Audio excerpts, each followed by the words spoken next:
The acid-tinged winds of xylose swept through the ramshackle stalls of the scrap market, carrying with them the stench of rust and desperation.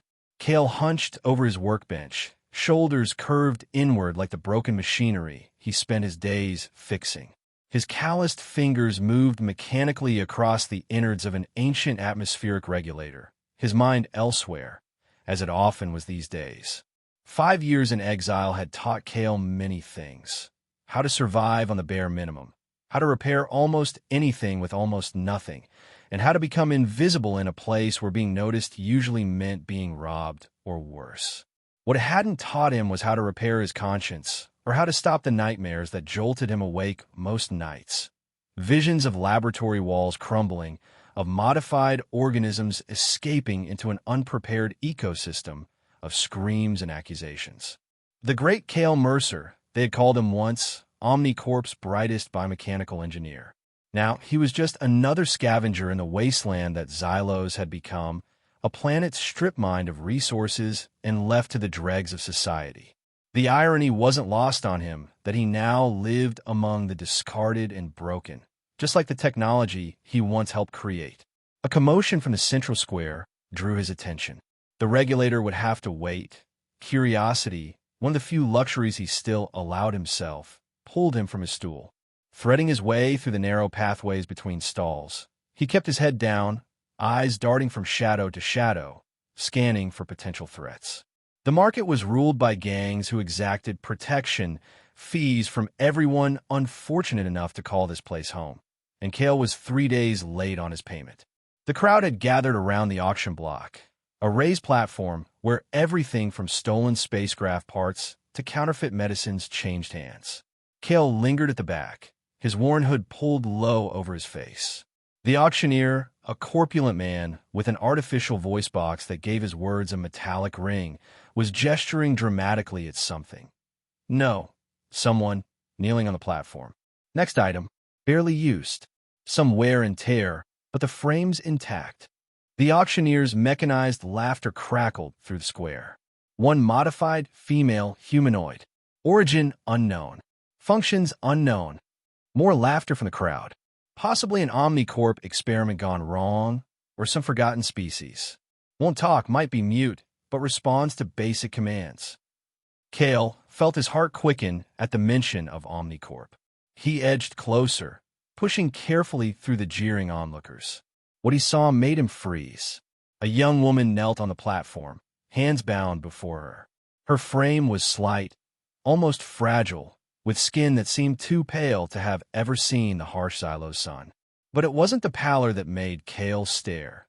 It was the faint metallic pattern that rippled across her exposed skin, like circuitry embedded just beneath the surface. The patterns shifted subtly in the light, iridescent and alive. Her hair was colorless, not white or blonde, but genuinely devoid of pigment, falling in tangled strands around a face that betrayed no emotion.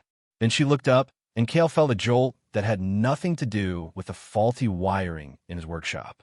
Her eyes changed color as she blinked, amber to azure to violet, adapting to the light like some advanced optical sensor. But it wasn't the technological marvel of her eyes that caught him.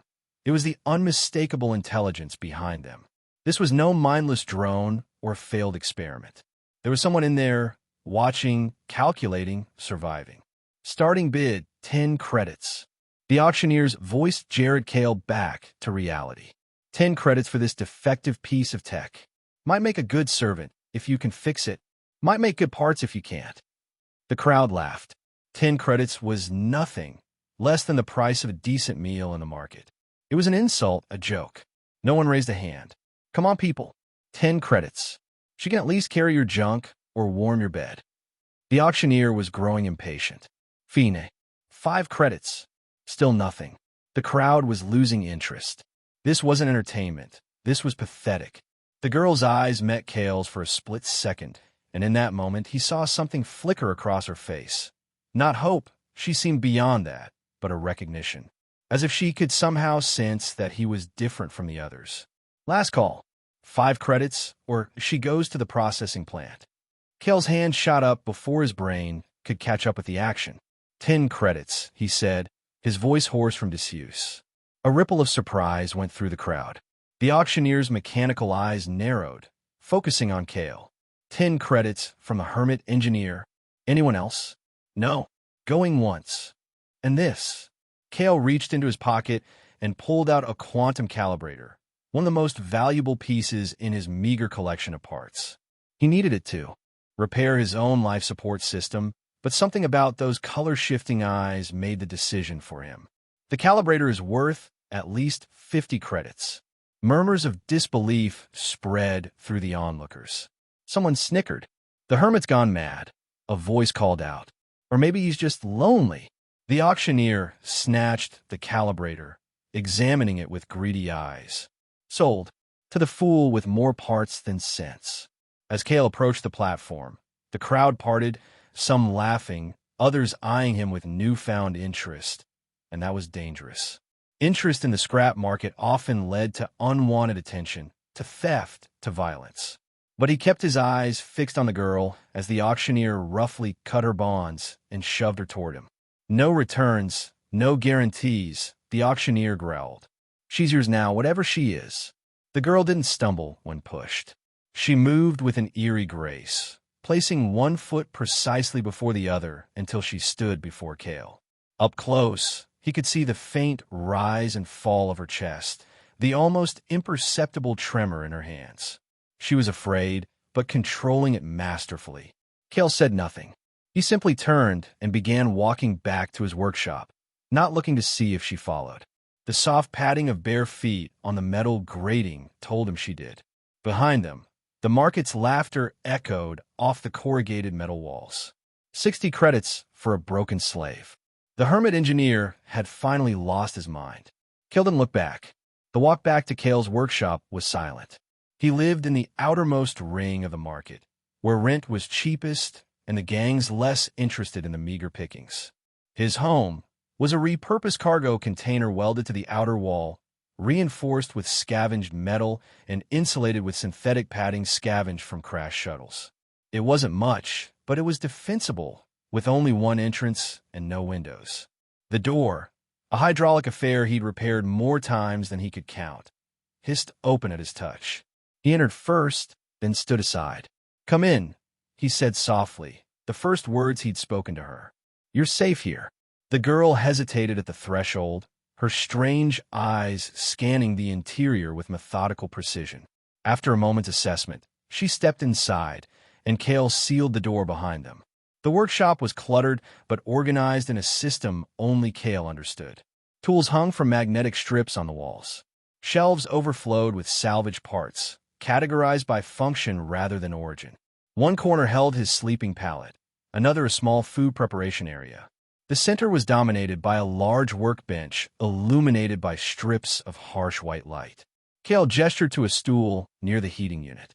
"Seat, please." She obeyed, perching on the edge of the stool like a bird ready for flight. "Are you hungry?"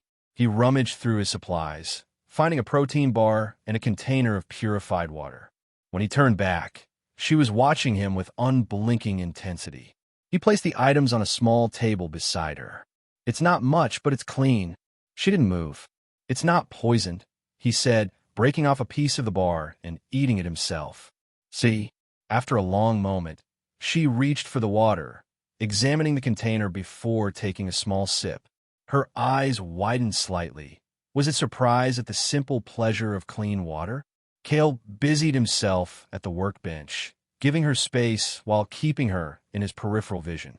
He returned to the atmospheric regulator, but his usual focus eluded him. Questions tumbled through his mind. Who was she? What was she? A genetic experiment? A new type of synthetic human? Something else entirely? The patterns on her skin reminded him of the biosynth circuitry Omnicorp had been developing before the incident. But this was far more advanced than anything he'd seen. The seamless integration with living tissue, the apparent ability to change and adapt. It was beyond cutting edge. It was revolutionary. Hours passed in silence. The girl ate small bites of the protein bar, watching Cale work. Occasionally, her gaze would drift to the machines around the workshop, lingering on certain pieces with what seemed like recognition or interest. As night fell on Xylos, the ever-present dust storms intensified, pelting the exterior of the workshop with particulate matter that sounded like static on a faulty comm system. Cale set aside his tools and retrieved a thin thermal blanket from a storage compartment. "You can sleep here," he said, indicating his pallet. "I'll take the floor." She shook her head. "You don't want the bed?" She shook her head again, then pointed to the floor near the heating unit. "You want to sleep on the floor? By the heater?" A nod. "All right." He handed her the blanket. "It gets cold at night. The heating unit is old and doesn't work well, but it's better than nothing." She took the blanket, examining its texture between her fingers with scientific curiosity. Cale watched her, a realization forming. "You understand me, don't you? You just can't, or won't speak." She looked up at him, her eyes shifting to a deep blue, and nodded once. "Do you have a name?" She stared at him for a long moment, then lowered her gaze. "That's all right," he said. "You don't have to tell me anything. You're not a slave here, despite what that auction might have suggested. You're free to leave whenever you want." He paused, running a hand through his unkempt hair. "Though I wouldn't recommend it. The market isn't kind to those without protection." She made no response, but something in her posture relaxed slightly. Cale retreated to his workbench, pulling out a worn paper notebook, a luxury on Xylos, where digital was the norm, and began to write. He'd kept a journal since his exile, partly to maintain his sanity, partly to document his thoughts on the technology he encountered. Tonight, his entry would be different. As he wrote, he became aware of a faint humming sound. He looked up to find the girl kneeling by an old diagnostic scanner he'd given up on months ago. Her fingers hovered over its broken display, not quite touching it. The humming came from her, a soft, modulating tone that seemed to change pitch in response to the machine's internal components. Before Cale's astonished eyes, the scanner's display flickered to life, its lights blinking erratically at first, then stabilizing into a steady glow. The girl withdrew her hand, looking as surprised as Cale felt. "How did you do that?" he whispered. She looked at him, eyes now a vibrant green, and placed a hand over her chest. The patterns on her skin brightened momentarily, pulsing in time with what Cale realized must be her heartbeat. "You can interface with machines," he said, understanding dawning. "Some kind of bioelectrical resonance." She nodded, her expression cautious but unmistakably relieved to be understood. Cale's mind raced with implications. Such technology would be invaluable and dangerous in the wrong hands. If Omnicorp had created her, they would want her back. If they hadn't, they would want to acquire her. Either way, her existence was a risk to both of them. "Listen," he said, keeping his voice low despite the isolation of his workshop. "I don't know who or what you are, and you don't have to tell me. But if you can do what I think you can, we need to be careful." "Very careful." She tilted her head, questioning. "People would kill for what you can do." He tapped his temple. "They cut you open to see how you work." Fear flashed across her face, and the lights in the workshop dimmed momentarily. Cale noted the correlation with interest. "I won't let that happen," he found himself promising. "But I need to know if there's any danger." "Are you running from someone?" "From Omnicorp." The mention of the corporation caused her to tense visibly. The patterns on her skin darkened, almost disappearing. "I thought so." Cale sighed. "I have history with them, too." "Bad history." He rolled up his sleeve, revealing a branded identification code on his forearm, the mark of an Omnicorp employee permanently etched into his skin. "I was one of their engineers. Until I wasn't." The girl studied the brand, then slowly extended her own arm. On her wrist was a similar mark, but instead of an employee code, hers was a series of letters and numbers preceded by a C7. "Se, Gael Murmurev. Synesthete engine." The term had been theoretical when he worked for Omnicorp, a hypothetical fusion of biological neural networks and quantum computing, capable of intuitive interaction with technology on a fundamental level. He looked up at her with new understanding. "You're not just some experiment. You're a breakthrough." She withdrew her arm, wrapping the thermal blanket around her shoulders like armor. "I'm sorry," he said. "I didn't mean to make you uncomfortable. We should rest. Tomorrow, we can figure out what to do next." He moved to his pallet, leaving her the space by the heater. As he lay down, watching her arrange the blanket into a small nest, a thought struck him. If she truly was a synesthete engine, then Omnicorp would have invested millions in her development.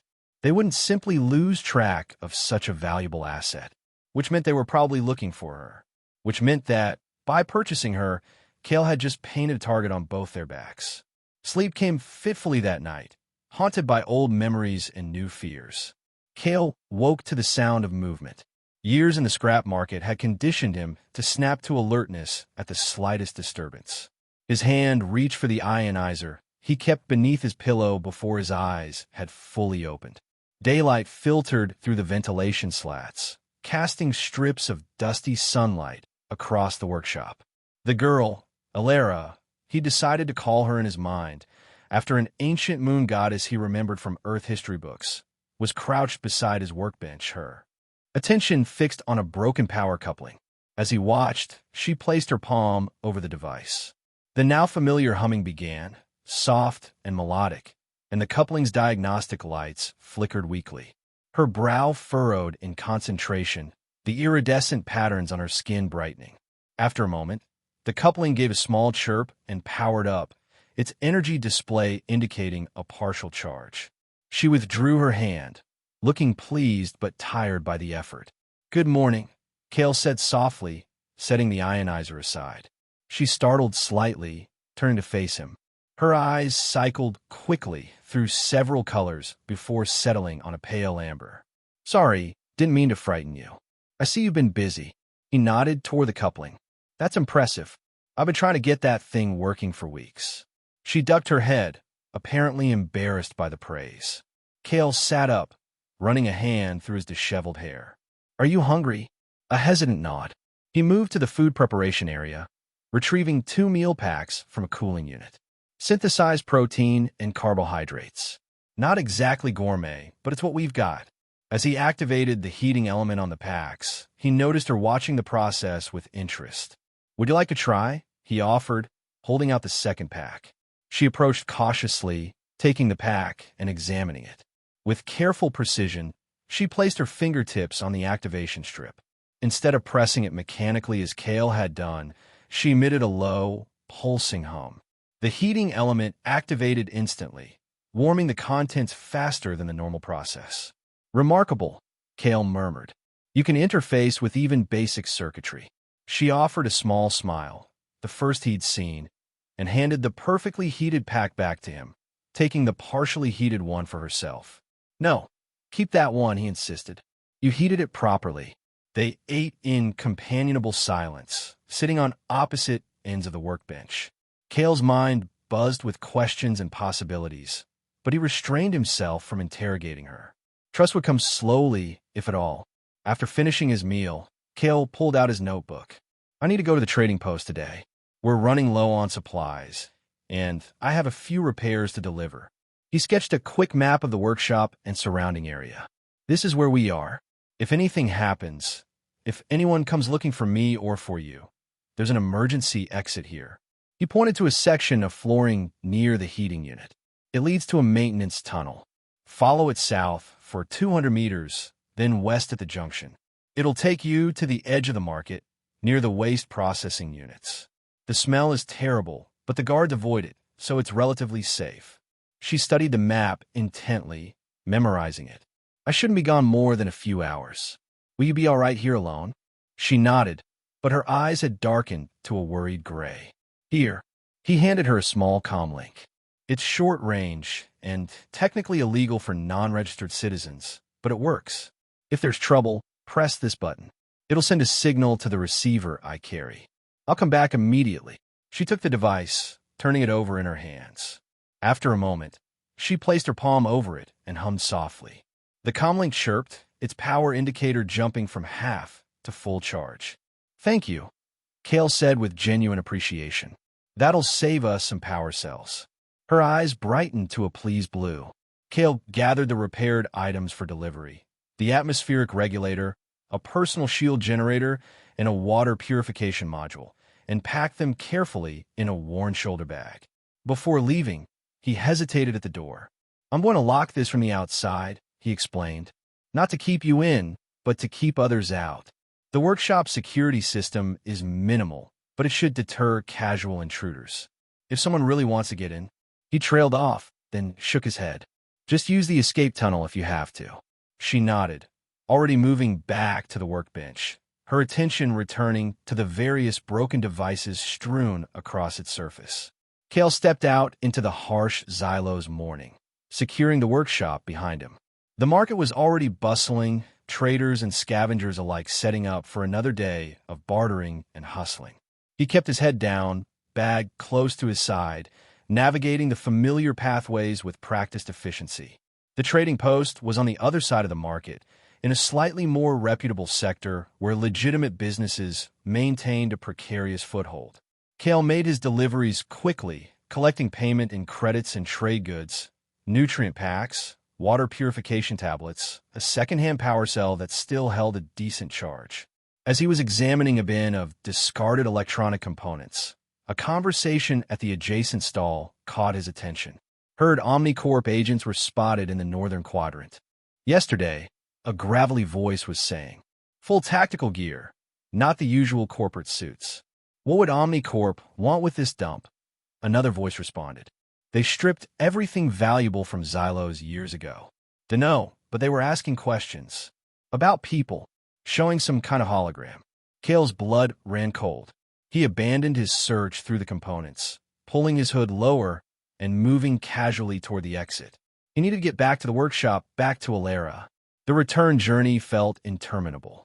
He took a circuitous route, doubling back several times to ensure he wasn't followed. The weight of the traded goods in his bag seemed to grow heavier with each step. When he finally reached the workshop, he found the security lock intact. A good sign. He entered the access code and slipped inside, securing the door behind him. Alara, he called softly, using the name he'd given her for the first time. No response. Panic surged through him. Had she fled? Had someone taken her? Had she even understood his warnings? Alara, he called again, more urgently. A faint humming came from the far corner of the workshop, near his sleeping pallet. He rushed over to find her kneeling beside an array of previously broken devices, a portable scanner, a communication relay, several power nodes, all now glowing with renewed energy. She looked up at him, eyes a brilliant purple, clearly pleased with her accomplishments, but also visibly exhausted. The iridescent patterns on her skin were dimmer than before, pulsing slowly. "You've been busy," Cale said, relief washing over him. Then, noticing her fatigue, "But you've drained yourself. That's not good." He set down his bag and quickly retrieved a nutrient solution from his stores. "Here, drink this. It's more concentrated than the regular packs." She accepted the container gratefully, drinking the solution with small, measured sips. "I need to tell you something," Cale said, sitting across from her. "Omnicorp agents are in the market. They're looking for someone, showing holograms. I think they might be looking for you." Fear flashed across her face, and the newly repaired devices around her flickered momentarily. "We need to be even more careful now," he continued.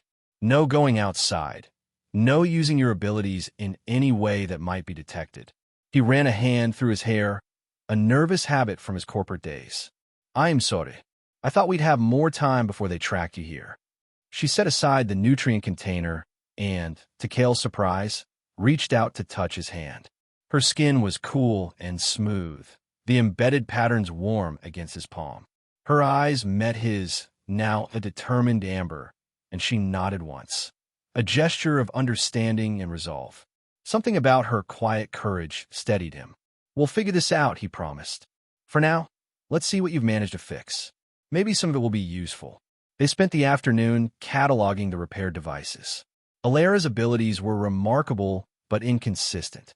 Some items she could restore completely, while others she could only partially revive. The process clearly drained her energy, requiring periods of rest and nutrient consumption between attempts. As night fell again on Xylos, bringing with it another dust storm that rattled the workshop's metal shell, Cale began formulating a plan. If Omnicorp was searching the market, it wouldn't be long before they reached the outer rings. They needed to be ready to move quickly. Tomorrow, he told Alara as they prepared for another night. "We need to gather supplies. Food, water, portable power. Enough for several days' travel." She looked at him questioningly. "We might need to leave," he explained. "If Omnicorp gets too close, the workshop won't be safe anymore. We'll need a backup plan." The worry in her eyes was evident, but she nodded in understanding.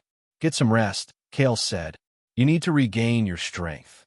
She retreated to her spot near the heating unit, wrapping herself in the thermal blanket. Kale returned to his workbench, pulling out his journal to document the day's events and plan their next moves. He was deep in thought when a soft sound caught his attention. Alara had fallen asleep, but her rest was not peaceful. Her face was contorted in what appeared to be pain or fear, and the patterns on her exposed skin flickered erratically. She made small, distressed noises, the first vocalizations Kale had heard from her aside from her technological humming. He moved to her side, uncertain whether to wake her. Before he could decide, her eyes flew open, blazing in intense red. She sat up abruptly, backing away from him until she hit the wall. "It's all right," Kale said softly, keeping his distance. "You were having a nightmare. You're safe." Recognition gradually replaced the fear in her eyes, which slowly shifted from red to a muted blue. She took several deep breaths, the patterns on her skin stabilizing. "Was it about Omnicorp?" Kale asked gently. "About what they did to you?" She nodded, wrapping her arms around herself. "I have them too," he admitted. "Nightmares about what happened at the research facility. About the disaster. He rarely spoke of it, but something about her vulnerability made him want to share his own. It was my fault, you know. The breach. I was trying to improve the containment protocols for the biologically enhanced organisms. I thought I'd found a more efficient method, but I missed something in the calculations. The new protocols failed, and the organisms escaped into Xylos' ecosystem." He paused, the old guilt resurging. 23 people died. Hundreds more were affected by the biological contaminants. And the planet's native species, many were wiped out completely. Omnicorp covered it up, blamed it on a natural disaster. But they made sure I knew it was my fault before they exiled me here. Alara watched him, her eyes now a sympathetic green. After a moment, she tentatively reached out and placed her hand over his heart, a gesture of understanding and forgiveness that nearly undid him. "Thank you," he whispered. "But some mistakes can't be forgiven." He gently moved her hand away. "Try to sleep. I'll keep watch for a while."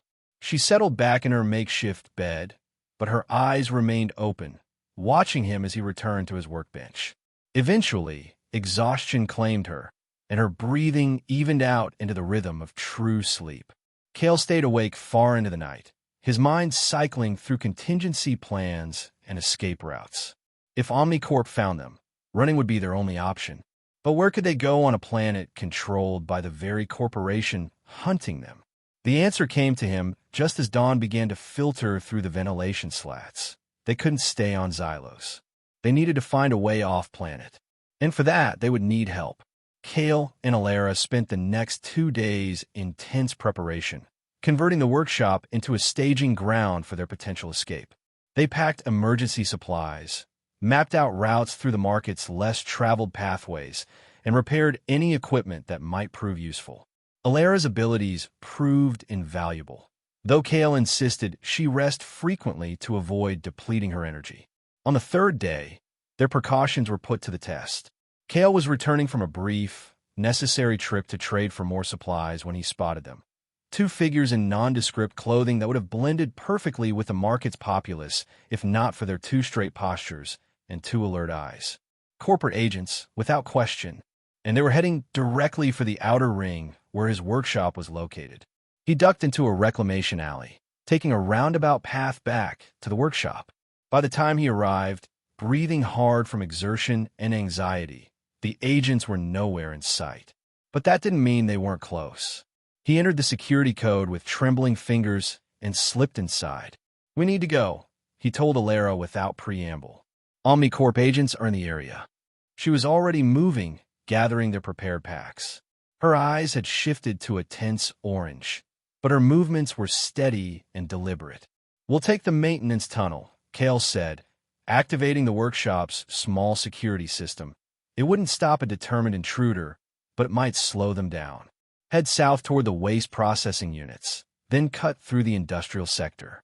I know someone there who might help us. Alara nodded, slinging a pack over her shoulder. Kale noted with approval that she'd chosen practical clothing from the limited options he provided, a high-necked shirt and sturdy pants that covered most of her distinctive skin patterns, with gloves to hide her hands. Kale moved to the hidden exit, pulling up the section of flooring to reveal a narrow passage. "I'll go first," he said. "Stay close behind me." They descended into the dimly lit tunnel, Kale securing the entrance behind them. The air was stale and heavy with the scent of rust and decay. They moved quickly but cautiously, Kale's handheld light illuminating just enough of the path to navigate safely. The tunnels were a maze of maintenance shafts, ventilation ducts, and forgotten corridors that ran beneath much of the market. Once used by the original mining operation that had founded the settlement, they were now the domain of vermin, outcasts, and those with reasons to stay unseen. After 20 minutes of tense travel, they reached a junction where the tunnel split in 3 directions. Kale hesitated, consulting his mental map. "This way," he decided, pointing to the rightmost passage. "It's longer but less used." They had gone perhaps 50 meters when a distant sound echoed through the tunnels, the unmistakable hiss of the workshop's entrance being breached. "They found us," Kale whispered. "Move faster." They broke into a jog, the sound of their footfalls, masked by the ambient noise of machinery above them. Kale's mind raced through escape scenarios, each one seeming more desperate than the last. The tunnel ended abruptly at a vertical shaft with a rusted maintenance ladder. Kale shone his light upward, revealing a hatch about 4 meters above. "We need to climb," he said. "This leads to the industrial sector." Alara nodded, her eyes now a determined steel gray. She gestured for Kale to go first.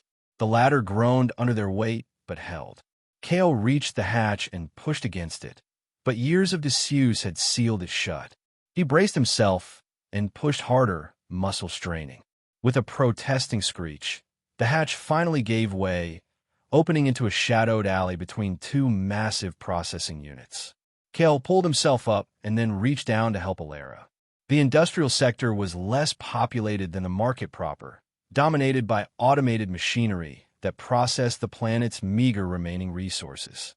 The air was thick with chemical fumes and metallic particles, requiring filter masks that Kale produced from his pack.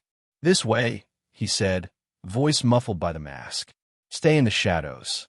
They navigated through the labyrinthine complex, avoiding the few human workers who monitored the mostly automated facilities. The industrial sector operated on a different rhythm than the market, with scheduled shifts and regulated access, making it both safer and more dangerous for fugitives. After several tense encounters with security drones that they narrowly avoided, Kale led Alara to a small, unmarked door set into the base of a defunct refinery tower. "If he's still here, he'll help us," Kale muttered, more to himself than to Alara.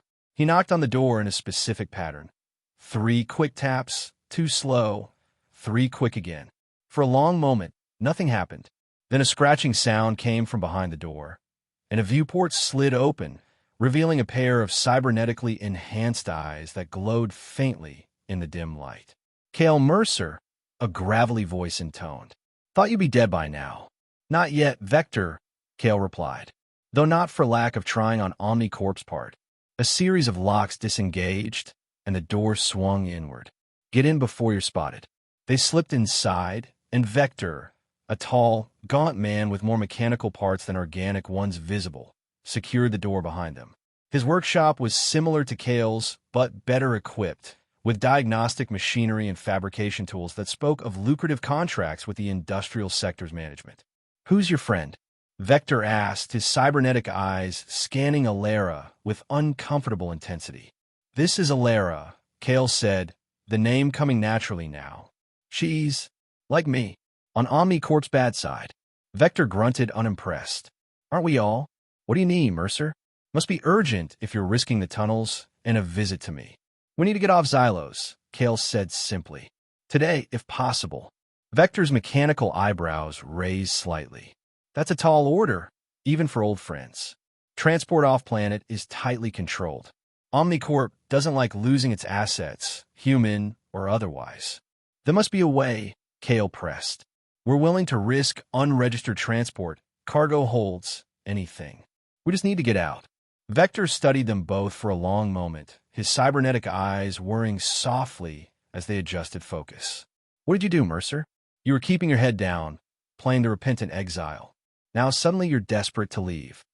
Kale glanced at Alara, who had retreated to a corner of the workshop, examining Vector's equipment with obvious interest but maintaining a careful distance from both men. It's complicated, Kale said, but Omnicorp wants her, and I can't let them have her. Her. Vector's gaze shifted to Alara. What's so special about? He stopped mid-sentence as Alara, perhaps unconsciously, allowed her gloved hand to brush against one of Vector's diagnostic machines. The device, which had been dark, suddenly illuminated with a soft blue glow. Vector's mechanical eyes widened. What in the seven hells was that? That's what Omnicorp wants, Kale said quietly. And that's why we need to leave. Vector approached the machine, examining it with professional curiosity. This unit's power cell was depleted months ago. I kept it for parts. He turned to Alara. You did this.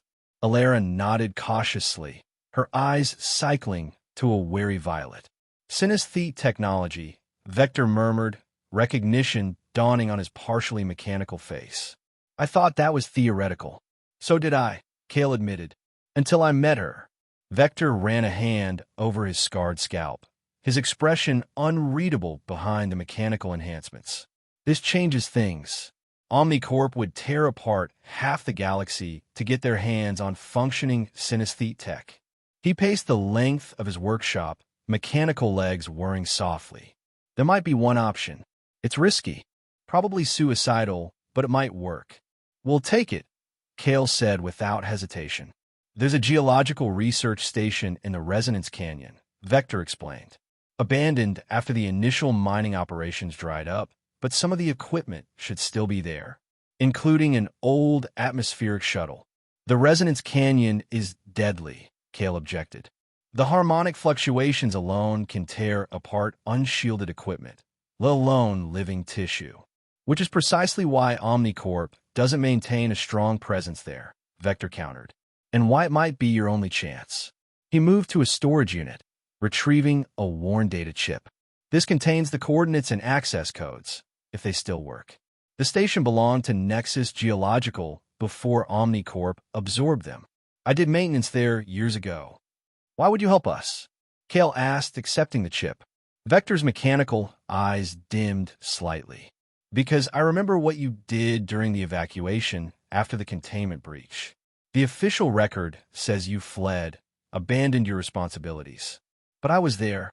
I saw you stay behind, trying to save as many as you could, while the corporation's executives were already boarding their private shuttles. He gestured to his mechanical limbs. I wouldn't have survived to get these replacements if you hadn't sealed that corridor manually. Kale looked away, uncomfortable with the reminder.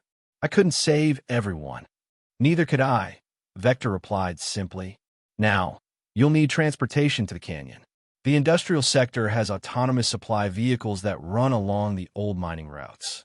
I can help you. Requisition one. That would leave a trail, Kale pointed out. Not if we make it look like a malfunction, Vector countered with a grim smile. Happens all the time in this decrepit place. Just need to create a suitable distraction. As if on cue, an alarm sounded from a monitoring panel near Vector's workstation. He moved to it quickly, scanning the readouts. Seems your friends are being less than subtle, he said. Security systems detected unauthorized access in the southern tunnels. They're conducting a sweep, and this sector will be locked down within 20 minutes. We need to move now, Kale urged, turning to Alara. Are you ready? She nodded, eyes now a determined amber, and shouldered her pack once more. Vector led them through his workshop to a service door in the rear. This leads to the loading docks.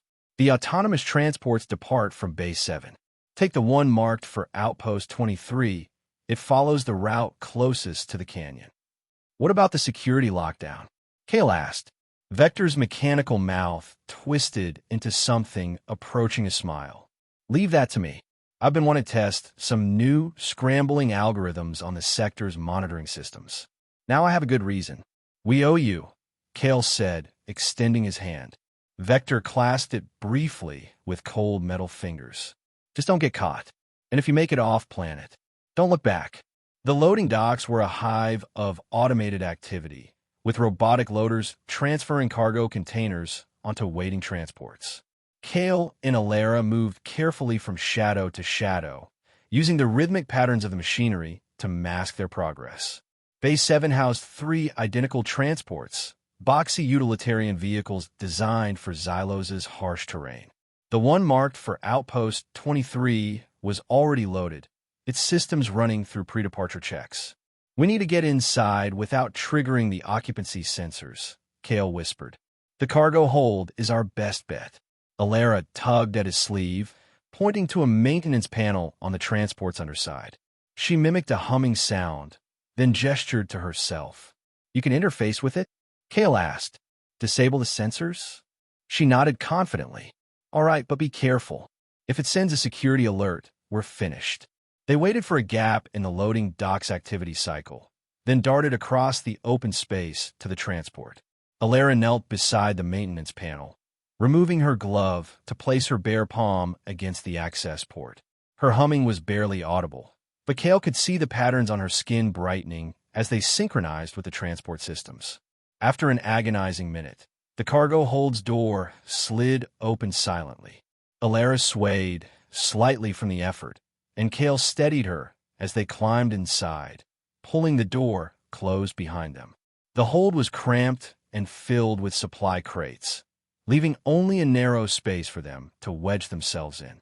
They had barely settled when the transport's engines engaged with a rumbling vibration. Vector came through, Kale whispered. We're moving. The journey was uncomfortable and tense. Every bump and turn threatened to dislodge their precarious position among the cargo. After what felt like hours but was likely less than one, the transport slowed and began navigating sharper turns. They had left the main road and were now on the rougher terrain of the outer territories. Suddenly, the transport lurched to a halt, its systems powering down. Kale and Alara exchanged alarmed glances.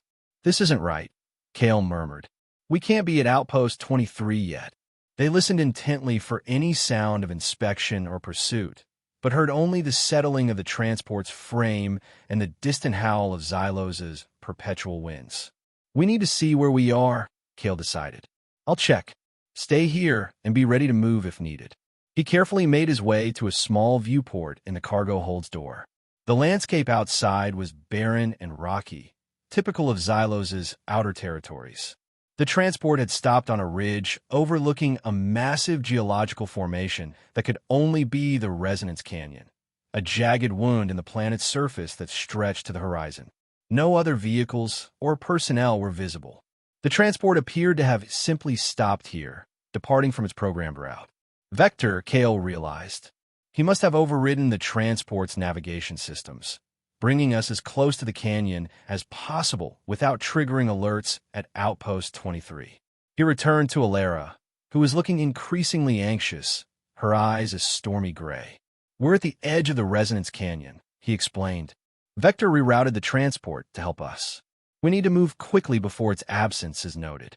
They gathered their packs, and Kale cautiously opened the cargo hold door.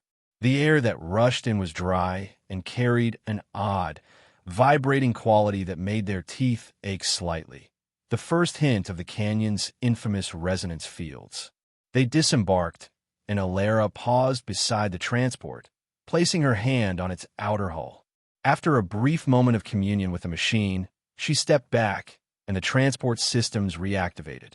It turned laboriously on the narrow ridge and began rolling back the way it had come. Sending it back to its route?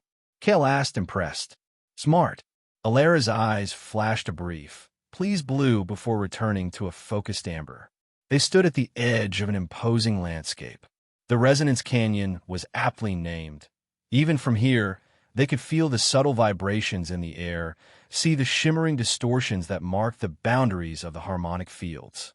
The canyon walls descended sharply for hundreds of meters before opening into a vast, fractured basin where crystalline formations caught the light of Xylos' sun, refracting it into prismatic patterns. The research station should be about 5 kilometers in, Kale said, consulting the data chip Vector had provided. Along the northern rim. We need to move carefully. The resonance fields are unpredictable and can shift without warning. They began their descent, following a narrow trail that might once have been maintained but had long since been reclaimed by Xylos' harsh environment. The going was treacherous, with loose rocks and sudden drop-offs requiring their full attention. As they ventured deeper into the canyon, the resonance effects intensified. The air seemed to thicken and vibrate around them, creating visual distortions and occasional pulses of discomfort. Kale retrieved 2 small devices from his pack, crude resonance dampeners he had assembled from parts in his workshop. "Wear this," he instructed, handing one to Alara.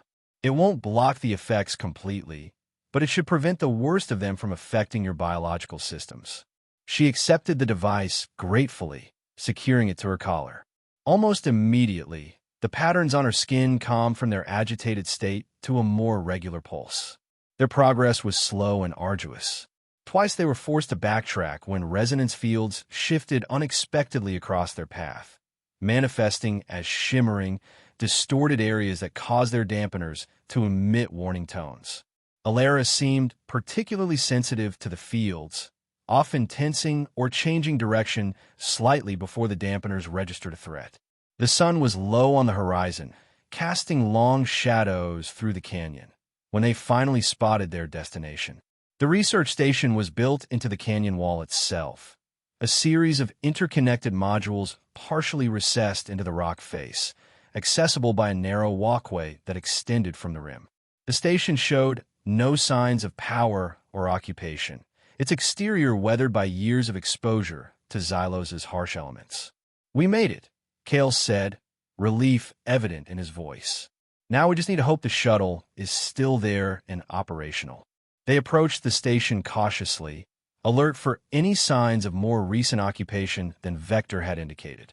The main airlock was sealed, its control panel dark and unresponsive.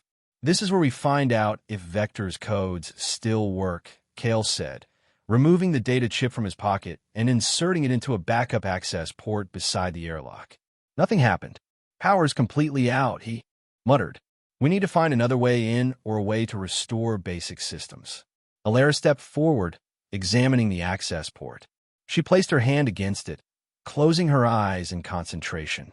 The familiar humming began, but this time it seemed to modulate in response to the canyon's own resonance, creating a harmonious counterpoint that made the air around them vibrate in a strangely pleasant way. Beneath her palm, the access port flickered weakly to life. The effort was clearly taxing her. The patterns on her skin pulsed erratically, and a sheen of perspiration appeared on her forehead. But she persisted, her humming growing more complex as she worked deeper into the station's dormant systems. With a groan of protesting mechanisms, the airlock began to cycle. Emergency lighting activated within, bathing the entrance in a dim red glow. Alara stumbled back, exhausted by the effort. Kale caught her, supporting her weight. "That was incredible," he said. "But you need to be careful. We don't know how much you can push yourself before causing damage." Her eyes, now a tired but satisfied amber, met his with a clear message. Some risks are necessary. The airlock completed its cycle, allowing them entry into the station. The interior was dark save for the emergency lighting, and the air was stale but breathable. Years of abandonment had left a layer of fine dust over everything, disturbed now by their footsteps. The station ran on geothermal power, Kale explained as they made their way through narrow corridors.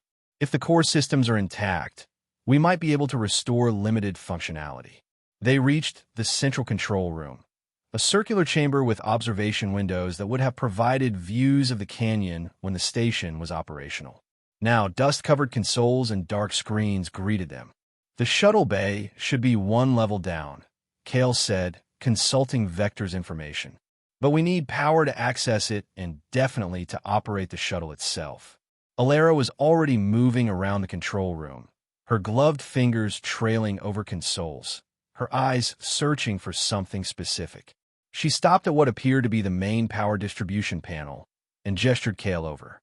The geothermal tap, he realized. If it's still connected, you might be able to interface with it. She nodded, then hesitated, looking at her hands. It would be risky, Kale acknowledged. The power levels in a geothermal system are much higher than anything you've interfaced with so far. If it surges, he didn't need to finish the thought. Alara's expression was resolute. She removed her gloves and outer shirt, revealing the full extent of the iridescent circuitry patterns that covered her arms and torso. In the dim emergency lighting, they seemed to pulse with their own inner luminescence. At least let me check the systems first, Kale insisted. Make sure there are no obvious failures that could cause feedback. He examined the distribution panel carefully, tracing connections and checking for physical damage. After several minutes, he stepped back. The main connections seem intact, but this station was designed to prevent unauthorized access to the power systems. There are multiple redundant security measures. He ran a hand through his hair in frustration. Even with Vector's codes, we need the original engineers to bypass them all. Alara placed a hand on his arm, her eyes a determined gold. She pointed to herself, then to the panel. The message was clear. She wasn't planning to bypass the security systems. She was going to communicate with them directly. Are you sure? Kale asked. This is beyond anything you've attempted before. She nodded once, decisively. All right, he conceded, but at the first sign of trouble, you disengage. Promise me. Another nod, though less convincing this time. Alara positioned herself before the distribution panel, placing both hands on the main interface. For a moment, nothing happened. Then she closed her eyes and began to hum, a deeper, more resonant tone than Kale had heard from her before. The patterns on her skin brightened dramatically, pulsing in complex sequences that seemed to flow toward her hands and into the panel itself. The control room remained dark, but a subtle vibration began to build beneath their feet. Kale watched anxiously as Alara's expression shifted from concentration to something like wonderment. The humming changed, becoming more melodic, almost joyful. Suddenly, a low rumble echoed through the station. Dust shook from surfaces as the floor trembled more noticeably. Then, with a series of clicks and hums, the station's systems began to awaken. Lights flickered on, consoles illuminated, and the background hiss of environmental systems joined the symphony of reactivation. Alara remained connected to the panel, her skin patterns now pulsing in perfect synchronization with the station's power fluctuations. But something was changing. The patterns were expanding, growing more complex and vibrant. New circuits seemed to be forming before Kale's eyes, spreading across her skin like a living, growing technology. Alara, he called, concern mounting. That's enough. You can disengage now. She didn't respond, her expression one of deep communion with the station systems. Alara. Kale moved to her side, but stopped short of touching her, unsure of what effect breaking the connection might have. Please, you need to stop. Her eyes opened slowly, but they were unlike anything he'd seen before. Not a single color, but a swirling vortex of all colors, like a living spectrum. She turned to him, and for a moment, Kale feared she had lost herself in the communion with the machine. Then she smiled, a real, full smile, and deliberately removed her hand from the panel. The connection broken, she swayed slightly, but remained standing. Her eyes gradually settled back to a vibrant, electric blue. Are you all right? Kale asked, resisting the urge to check her for injuries. She nodded, looking around the now functional control room with obvious satisfaction. Then she did something that shocked Kale more than anything else he'd witnessed. She spoke. The station remembers me. Her voice was soft and slightly raspy from disuse, but clear. I was here before. Kale stared at her in amazement. You can speak? And you remember this place? Not everything, she said slowly, as if relearning the shapes of words. Fragments. They brought test subjects here before the main facilities were built. The resonance, it amplifies abilities. She gestured to her now enhanced skin patterns. I can feel it strengthening the connections, repairing damaged pathways. You're remembering who you are, Kale realized. She nodded. Alara, that's not my designation, but I like it. She touched her chest where the Omnicorp brand marked her skin. C7, Synesthete Engine, 7th iteration. That's what they called me. And before that, Kale asked gently, before Omnicorp? Her expression clouded. Still unclear. There are gaps. Deliberate ones, I think. But being here, she gestured to the station around them. This was the beginning of what I became. The resonance fields were key to the development of the synesthete technology. A console near them beeped, drawing their attention. External sensors had activated, detecting movement at the canyon rim. We need to keep moving, Kale said urgently. Omnicorp may have tracked the transport's deviation. Alara nodded, her newfound voice giving way to efficient action. They made their way to the lower level where, as Vector had promised, they found the shuttle bay. The small atmospheric craft sat on its launch platform, covered in the same dust that permeated the rest of the station, but otherwise appearing intact. Can you interface with it? Kale asked. See if it's still operational. Alara approached the shuttle, placing her hand on the hull. Her connection seemed stronger and more controlled now, her humming more confident. After a moment, she nodded. Basic systems functional. Fuel cells at 37% capacity. Enough for low-orbit insertion. Her voice was becoming more natural with each sentence. Navigation systems outdated, but operational. That's our way out, Kale said. But we need to open the bay doors and clear the launch platform. The station must have automated launch protocols. They returned to the control room, where Kale began searching the now functional databases for launch procedures while Alara continued exploring her connection to the station's systems. Found it, Kale announced after several minutes. But it requires command authorization. I have it, Alara interrupted. The station recognized my synesthete signature. I can access all systems now.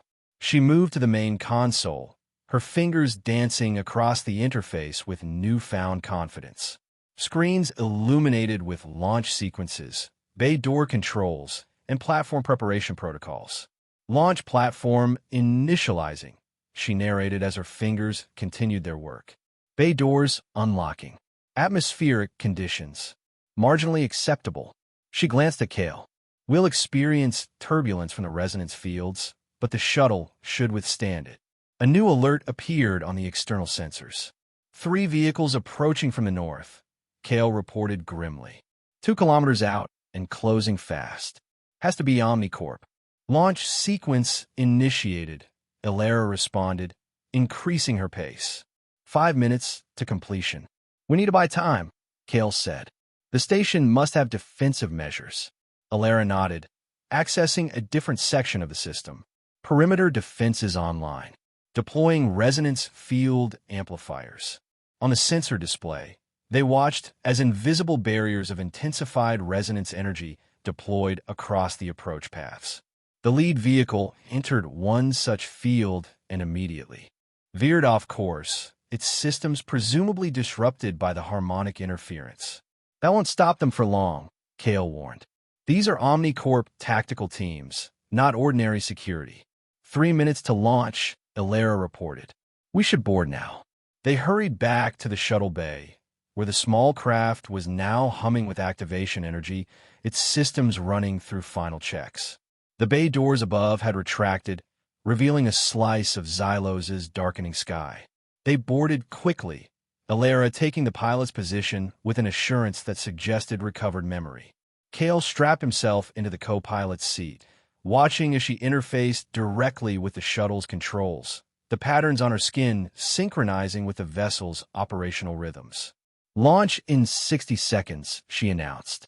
Omnicorp forces have breached the outer perimeter. The shuttle's engines ignited a low, building whine that resonated through the small craft. External cameras showed the bay doors fully retracted, the launch path clear. What happens after we reach orbit? Kale asked suddenly. This is an atmospheric shuttle, not designed for interstellar travel. There's a maintenance satellite in low orbit, Ilara replied, her eyes fixed on the controls. Automated, minimal security. We can dock there, access its communications array to send a message. To whom? Her eyes, now a focused silver, flickered to him briefly. There are others like me, earlier iterations who escaped. They've established a sanctuary on a moon in the outer rim. If we can reach them. The shuttle shuddered as the launch platform began to rise, positioning them for takeoff. Launch in 10 seconds, Ilara announced. Omnicorp forces have entered the station. The seconds ticked down with excruciating slowness. Kale could almost feel the corporate hunters moving through the corridors they had just traversed, ruthless and determined. 3, 2, 1, launch. The shuttle's engines roared to full power, pressing them back into their seats as the craft shot upward through the bay doors and into Xylos' atmosphere. Below them, the research station receded rapidly, the resonance canyon becoming a jagged scar on the planet's surface. As they ascended, the shuttle bucked and shuddered, fighting against the atmospheric turbulence and the lingering effects of the resonance fields. Ilara's hands moved constantly across the controls, her skin patterns pulsing rapidly as she communicated with the vessel, coaxing maximum performance from its aging systems. Omnicorp vessels launching, she reported tensely. 3 pursuit craft, military grade. Kale's heart sank. We can't outrun those in this shuttle. No, Ilara agreed, but we can outsmart them. She banked the shuttle sharply, diving back toward the canyon instead of continuing their ascent. The maneuver was so unexpected that Kale was thrown against his restraints. "What are you doing?" he gasped. "Trust me," she replied, her eyes now an intense, focused gold. The resonance fields extend into the upper atmosphere in fluctuating columns. If we can navigate through them, the shuttle plunged back into the thickening atmosphere, skimming dangerously close to the canyon walls. Behind them, the pursuing craft adjusted course, their superior engines allowing them to close the gap rapidly. Ilara's expression was one of total concentration, her connection to the shuttle becoming so deep that the patterns on her skin seemed to extend into the control interfaces themselves.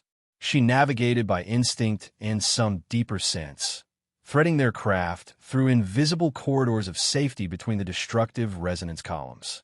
One of the pursuit vessels attempted to follow their exact path, but miscalculated. It struck a resonance field and immediately began to tumble, its systems disrupted beyond recovery. The other 2 pulled back, taking a more cautious approach. "They're calling for reinforcements," Ilara said, somehow aware of the transmitted communications. "Orbital blockade being established. We have minutes at most." She pulled the shuttle up sharply, accelerating with all the power the aging engines could provide. They broke through the cloud layer into the clear upper atmosphere, the black of space visible above them. "Plotting intercept course with a maintenance satellite," Ilara announced. 8 minutes to docking if we maintain current acceleration. The 2 remaining pursuit craft were closing again, their caution giving way to determination as they cleared the worst of the resonance fields. "They're arming weapons," Kale warned, watching the tactical display. "Expected," Ilara replied calmly, initiating evasive pattern.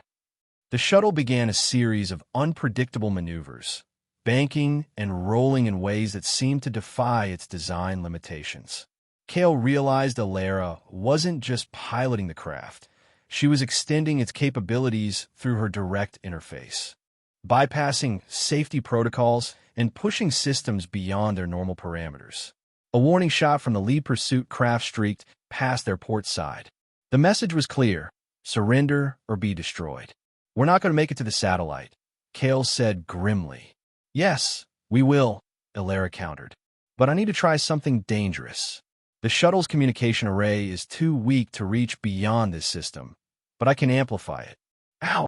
Her eyes met his, now a deep, electric blue. "By channeling the signal through myself." The Synesthete technology was designed for precisely this kind of interface, but on a much smaller scale. "It could kill you," Kale protested. "I'm aware of the risk," she replied simply. but it's our only chance. Before he could object further, she established a deeper connection with the shuttle, the patterns on her skin flaring with intense light. Her eyes closed in concentration as she diverted power from non-essential systems to the communications array, then began channeling the signal through her own bioelectrical pathways. The effect was immediately visible. Her skin patterns became a network of brilliant light, pulsing with transmitted data. Her breathing accelerated, and Kale could see the strain in her expression. "Elara, stop," he urged. "We'll find another way." "Message. Sending," she managed, her voice tight with effort. "Coordinates. Request for extraction." A spasm of pain crossed her face. "Authentication codes." The pursuing craft fired again, this time striking their rear stabilizers. The shuttle lurched violently, alarms blaring throughout the cockpit. 30 seconds to system failure, the shuttle's automated system announced emotionlessly. "Message sent," Elara gasped, breaking her deep connection. She slumped in her seat, the patterns on her skin dimming to a faint glow. "Now we need to survive long enough for it to matter." She took manual control again, nursing their damaged craft toward the barely visible speck that was the maintenance satellite. The pursuit vessels were closing rapidly, now certain of their prey. "Weapons locked on our position," Kale reported. "They're going to finish us." The tactical display suddenly lit up with new contacts. 3 small, incredibly fast vessels descending from higher orbit, their design unlike anything Kale had seen before. "The Sanctuary responded," Elara said, a tired smile spreading across her face. "Those are synesthete ships." The newcomers engaged the Omnicorp pursuit craft with devastating precision. Their weapons were strange energy pulses that seemed to disrupt rather than destroy, disabling the corporate vessels without causing catastrophic damage. Receiving docking instructions, Elara reported as a transmission reached their shuttle. "The Sanctuary is sending a jump-capable ship to retrieve us." Kale watched in amazement as the sleek synesthete vessels made short work of their pursuers, then formed a protective escort around their damaged shuttle. "Who are they?" he asked. "How did they respond so quickly?" "The earlier iterations," Elara explained, her voice weakening. "They've been watching Xylos, monitoring Omnicorp activities, looking for others like us." She turned to him, her eyes now a peaceful cyan. "They've been waiting for me." The shuttle limped the final distance to the maintenance satellite, docking with the automated facility with Elara's expert guidance. As the airlock sealed and atmosphere normalized, Kale unfastened his restraints and moved to help Elara, who was clearly exhausted by her ordeal. "You did it," he said, supporting her as they made their way to the airlock. "We're safe." "We are," she agreed weakly. "But there's something else you should know." She stopped, turning to face him directly. "The disaster at the research facility, it wasn't entirely your fault." Kale stared at her. "What do you mean?" "Omnicorp was already planning to abandon Xylos," she explained. "The resources were depleted, the operation becoming unprofitable. Your containment failure provided the perfect cover for their withdrawal and a convenient scapegoat." The revelation hit Kale like a physical blow. They knew they let all those people die. "Corporate efficiency," Elara said bitterly. "One incident to cover multiple agendas. They used your research to advance the synesthete program, then discarded you when a more convenient narrative presented itself." A distant part of Kale registered that her speech patterns had evolved dramatically, becoming more fluid and complex with each passing hour. The rest of him was still processing the shocking revelation. "How do you know this?" he finally asked. "When I interfaced with the research station," she explained, "I accessed sealed records. Your experimental containment protocols were actually successful, but they were deliberately sabotaged. Omnicorp needed the failure." The airlock cycled, revealing the interior of the maintenance satellite, a utilitarian space designed for automated systems and occasional human oversight. They moved inside, Elara's strength returning somewhat now that the immediate danger had passed. "I've spent 5 years blaming myself," Kale said numbly. "As they intended," Elara replied gently. Your guilt kept you isolated, unquestioning. The perfect exile. A communication terminal near them activated, displaying a message in a script Kale didn't recognize, but Alara clearly understood. The retrieval vessel docked with a precision that spoke of advanced technology. The airlock cycled, revealing two figures whose skin bore the same iridescent patterns as Alara's, though in different configurations. They greeted her with a series of harmonious humming tones that she returned, their patterns brightening in what appeared to be joy or recognition. Brothers and sisters, Alara explained to Kale, her voice thick with emotion. Earlier iterations who escaped.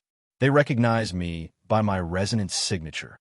One of the newcomers, a tall figure with silvery hair and eyes that shifted between deep blue and purple, stepped forward and spoke. SC7, Alara. They corrected themselves with a nod to Kale. We have been searching for you since your signal disappeared from the Omnicorp facility. And you, they turned to Kale, are the engineer whose containment protocols were sabotaged. You know about that too? Kale asked, still adjusting to this new reality. We maintain extensive surveillance of Omnicorp operations, the figure explained. Our history with the corporation gives us ample motivation to monitor their activities. This is SE3, Alara introduced. One of the first functional synesthetes to escape Omnicorp. We should depart immediately, the second figure advised, their skin patterns pulsing with urgency. Omnicorp has dispatched a destroyer-class vessel from their orbital platform. Our defenses are formidable, but direct confrontation is suboptimal. They boarded the retrieval vessel quickly. The interior was unlike any ship Kale had seen. Organic curves blended seamlessly with technological components, and many surfaces bore the same circuitry-like patterns visible on the synesthete's skin. There were no obvious control panels or piloting stations. Instead, recessed areas where the synesthetes could directly interface with the vessel. SE3 guided them to a compartment designed for human passengers. Secure yourselves, they advised. Transition to quantum displacement propulsion can be disorienting for non-synesthetes. As Kale fastened the restraints, he gazed through a viewport at Xylos, the world that had been his prison for 5 years, growing smaller as the vessel pulled away from the maintenance satellite. In the distance, he could see the approaching Omnicorp destroyer, its weapons systems visibly charging. Will we outrun them? He asked anxiously. We won't need to, Alara assured him, taking the seat beside his. Watch. The retrieval vessel accelerated smoothly, and then something extraordinary happened. The space around the ship seemed to fold, reality itself bending as the quantum displacement drive engaged. For a brief, disorienting moment, Kale felt as though he existed in multiple places simultaneously. Then the sensation passed, and the stars outside the viewport had completely changed. Xylos, the Omnicorp destroyer, even the familiar constellations of the sector, were gone. Quantum displacement complete, announced SE3, entering the compartment. We've traversed approximately 7 light years. Omnicorp has no means of tracking this technology. That's impossible, Kale breathed, his engineer's mind racing to comprehend what he'd just experienced. Quantum displacement is theoretical. The energy requirements alone would be prohibitive using conventional power sources. SE3 finished for him. But synesthetes can directly interface with quantum states, creating resonance fields that amplify and direct the necessary energies with minimal external power. Alara smiled at Kale's amazement. The technology Omnicorp was pursuing when they created us has evolved far beyond their understanding. We're not just interfaces between biology and technology, we're bridges between different physical laws. The journey to Haven will take approximately 3 transition jumps, SE3 explained. We will arrive in 14 standard hours. You should rest while you can. As SE3 left them alone, Kale turned to Alara. She looked different now, more confident, more complete. The patterns on her skin pulsed with steady, healthy light. I still don't understand why you couldn't speak before, he said. Was it physical damage or psychological? She answered softly. The trauma of the experiments, the isolation. I retreated inward, severing connections between certain neural pathways. The resonance fields in the canyon helped restore those connections. She took his hand, her skin warm against his, as did your kindness, showing me I could trust again. 10 credits well spent, Kale said with a small smile. The best investment you ever made, she agreed, returning his smile. She leaned back in her seat, her expression growing more serious. Haven isn't perfect. We're still learning, still healing. Some of us bear deeper scars than others. But we're free, and we're building something meaningful. And what will I do there? Kale asked. I'm not a synesthete. You're something equally valuable, Ilera replied. A bridge of a different kind between conventional humanity and beings like us. Your understanding of both worlds will help us build connections instead of walls. She squeezed his hand. Besides, Haven needs good engineers with ethical foundations. People who see value in what others discard. Sleep eventually claimed them both, the gentle hum of the ship's systems a soothing backdrop. Kale's dreams, for the first time in years, were not haunted by the disaster at the research facility. Instead, he dreamed of new beginnings, of technology and life in harmony, of a society built on connection rather than exploitation. He awakened as the ship prepared for its final quantum displacement. Ilera was already up, conferring with the synesthete crew in their harmonic language. She turned to him, eyes bright with anticipation. We're approaching Haven, she announced. Come see. They moved to the ship's observation dome, a transparent hemisphere that offered an unobstructed view of space. The final transition was smoother than the previous ones, reality bending and reforming to reveal a magnificent gas giant swirling with bands of amber and sapphire. Orbiting it was a green-blue moon, wisps of cloud visible even from this distance. Haven, Ilera said reverently, home of the free synesthetes and their allies.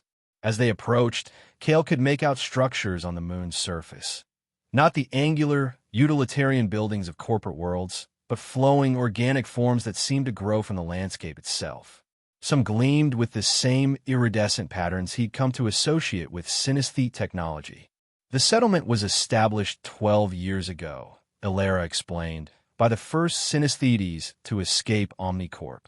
They found this moon uninhabited but life-supporting, far from established trade routes and corporate influence. The ship descended through Haven's atmosphere, revealing lush forests interspersed with clearings where the synesthete structure stood. Rivers wound through the landscape, and in the distance, mountains rose against the horizon. It was beautiful in a wild, untamed way, the antithesis of the regulated, exploited environments of corporate worlds. They landed in a clearing where several other synesthete vessels were docked. A small gathering had assembled to meet them. Synesthetes of various iterations, distinguishable by the differing patterns on their skin, along with a number of humans and even a few non-human sentients. Word of your rescue spread quickly. C3 told them. SE-7, Ilera, is somewhat of a legend among us. The most advanced iteration to escape Omnicorp's control. As they disembarked, Kale felt suddenly uncertain. This was a community formed around a shared experience he could never fully understand, built on technology that seemed almost magical to him despite his engineering background. Would there really be a place for him here? Ilera sensed his hesitation and took his hand. Remember the market? She asked softly. How everyone saw only a broken slave, but you saw something more? He nodded. That's why you belong here, she continued. That capacity to see worth where others don't. It's rare and precious. Haven needs that perspective. They were greeted warmly by the assembled community. To Kale's surprise, many of the humans seemed to recognize his name. Your research on biomechanical integration was groundbreaking, explained an older woman who introduced herself as Dr. Lyra Chun, a neurologist who had defected from another corporation years earlier. Before Omnicorp corrupted its application, your work offered hope for healing, not exploitation. I never intended it to be used to create. Kale gestured helplessly toward the synesthetes. We know, said S3, just as we know the disaster wasn't your doing. Records of the true events are preserved here, along with the uncorrupted versions of your original research. We've built something different here, Dr. Chen added. Technology in service to life, not profit. Medicine that heals rather than commodifies. Energy systems that work with planetary ecosystems instead of depleting them. As they were shown through the settlement, Kale began to understand what she meant. The architecture itself was a testament to this philosophy. Buildings that incorporated living systems, power generation that utilized natural energy flows without disrupting them, agricultural practices that enhanced soil health while producing abundant food. The synesthetes themselves were central to this harmony, their unique abilities allowing for communication between technological systems and living ones. They didn't control the technology so much as collaborate with it, creating feedback loops that optimize for balance rather than extraction. That evening, a gathering was held to welcome them. Food was shared, stories exchanged, and music played, both conventional instruments and the harmonic humming of synesthetes, which created visual patterns in the air when multiple voices joined together. As the celebration continued around them, Ilera and Kale found a quiet moment together at the edge of the clearing. The gas giant loomed large in Haven's night sky, casting everything in a gentle amber glow. "What do you think?" Ilera asked, her eyes reflecting the giant planet above. "It's remarkable," Kale admitted. "Everything they've built here, it's what I dreamed technology could be before corporate priorities took precedence over ethics." "And will you stay?" Her question was casual, but Kale could hear the importance behind it. He looked at her, at the iridescent patterns flowing across her skin, at the intelligence and warmth in her color-shifting eyes. Then he looked back at the community they'd found, people who had chosen connection over exploitation, balance over dominance. "Yes," he said simply, "I'll stay." Her smile was radiant, her eyes shifting to a joyful gold. "I hope you would say that. Besides," he added with a small smile, "I've invested 10 credits in you. I should stick around to see the return on my investment." She laughed, a sound he realized he was hearing for the first time. "I think your investment has already paid off. You found your way to freedom, just as I did." "Freedom, and something more," Kale said softly. In a market on Xylos, they had seen her as nothing but a broken slave worth barely 10 credits. But Kale had recognized her true value, not as a tool or a weapon or a commodity, but as a being of extraordinary potential and worth. And in doing so, he had rediscovered his own. As they rejoined the celebration, Kale realized that the guilt he had carried for 5 years was beginning to lift. Here on Haven, surrounded by people who understood both the promise and peril of the technology he had helped create, he could finally start to forgive himself. Here, with Ilera, he could begin to build something new from the fragments of the past. Above them, the gas giant continued its stately orbit, indifferent to the small dramas of those who had found sanctuary on its moon. But on Haven, a new chapter was beginning, for a former engineer seeking redemption, for a synesthete discovering her voice, and for a community striving to create a different kind of future. A future where true worth was recognized, even when the market laughed. "We'll dock in 20 minutes, she translated. "We need to be ready." "Ready for what?" Kale asked. "Where exactly is this sanctuary?" "A moon called Haven, orbiting a gas giant in the outer rim, beyond Omnicorp's territorial claims." She smiled, the expression transforming her face. "A place where people like me have built a community, where technology serves life, not profit. And you want me to go with you?" Kale was still struggling to process everything that had happened. "Of course," she said, as if it were the most natural thing in the world. "You saw value in me when no one else did. You risked everything to help me." She took his hand, her skin warm against his. "Besides, Haven needs engineers who understand biomechanical integration. Who better than the man who helped create the foundation for synesthete technology?" "I don't know if I deserve a second chance," Kale admitted, the weight of 5 years of self-recrimination not easily lifted. 10 credits. Ilera reminded him with a gentle smile. "That's what you paid for me in the market. A price everyone laughed at. Her eyes shifted to a warm gold. But you saw my true worth when no one else would. Let me show you yours. Before Kale could respond, the satellite sensors registered a new arrival, a sleek vessel unlike any conventional design, approaching from the darkness of space. Its hull seemed to shimmer with the same iridescent patterns that marked Alera's skin, technology and biology in perfect harmony. "Our ride is here," she said, watching the approaching ship with obvious joy. "Are you ready to leave Xylos behind?" Kale thought of his workshop in the scrap market, of the years spent in solitary penance for crimes he now knew were not entirely his own. He thought of Omnicorp's betrayal and the lives lost to corporate calculation. Then he looked at Alera, once a broken slave valued at mere 10 credits, now revealed as something extraordinary. She had found her voice, her memories, her purpose. Perhaps he could find his too. "Yes," he said, finally, squeezing her hand. "I'm ready."